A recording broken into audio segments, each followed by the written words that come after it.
مرگ خو یو سخت شی دی، مرگ خو د خفقان شی دی. نو په سورۃ البقره کې کنتم امواتا فاحیاکم ثم یمیتکم، الله وی بیا بمو مړکوم، دا یو نعمت دی. نو سوال دا راځي چې مرگ خو خفقان دی، ټینشن دی، خلق تیریږي، الله مرگ په نعمتونو کې ولې ذکر کو؟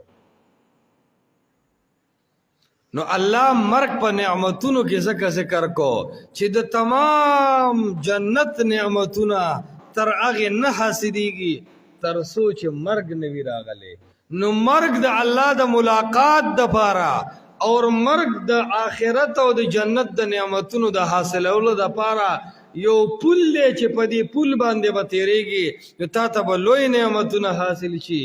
نو مقدمه د واجب وي، واجب وي.